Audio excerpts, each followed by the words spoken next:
ఉత్తరా నక్షత్రం 2, 3, 4 పాదాలలో పుట్టినటువంటి అబ్బాయికి ఏ నక్షత్రం అమ్మాయితో వివాహం చేయవచ్చు చూద్దాం.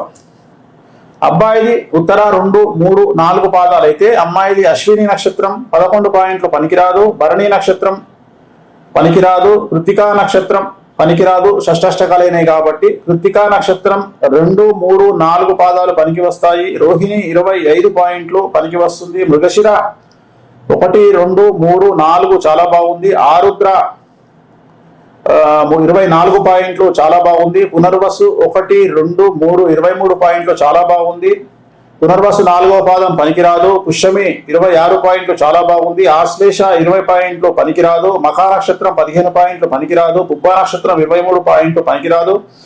ఉత్తరా నక్షత్రం 1వ పాదం పాద భేదంలో పనికి వస్తుంది. ఉత్తరా నక్షత్రం 2, 3, 4 పాదాలు 28 పాయింట్లు చాలా బాగుంది. హస్త నక్షత్రం 26 పాయింట్లు చాలా బాగుంది. చిత్తా నక్షత్రం 24 పాయింట్లు. చిత్తా నక్షత్రం 1, 2 పాదాలు చాలా బాగుంది. చిత్తా నక్షత్రం 3, 4 పాదాలు 17 పాయింట్లు వచ్చినప్పటికీ కూడా చాలా బాగుంది. స్వాతి నక్షత్రం 25 పాయింట్లు చాలా బాగుంది. విశాఖ నక్షత్రం 1, 2, 3 పాదాలు 17 పాయింట్లు చాలా బాగుంది. విశాఖ నక్షత్రం 4వ పాదం పనికిరాదు. అనురాధ నక్షత్రం చాలా బాగుంది. జ్యేష్ఠ నక్షత్రం పనికిరాదు. మూలా నక్షత్రం పనికిరాదు. పూర్వాషాఢ సగం పాదం 28 పాయింట్లు చాలా బాగుంది. పూర్వాషాఢ 27 పాయింట్లు మిగిలిన పాదాలు చాలా బాగుంది. ఉత్తరాషాఢ 1వ పాదం 28 పాయింట్లు చాలా బాగుంది.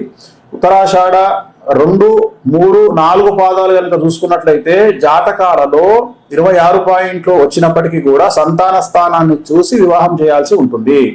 సంతాన స్థానం బాగుంటేనే వివాహం చేయాలి, లేదంటే చేయకూడదు.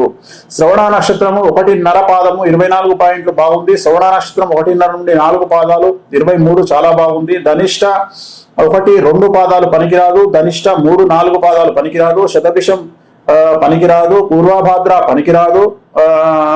ఉత్తరాభాద్ర చాలా బాగుంది. రేవతి చాలా బాగుంది.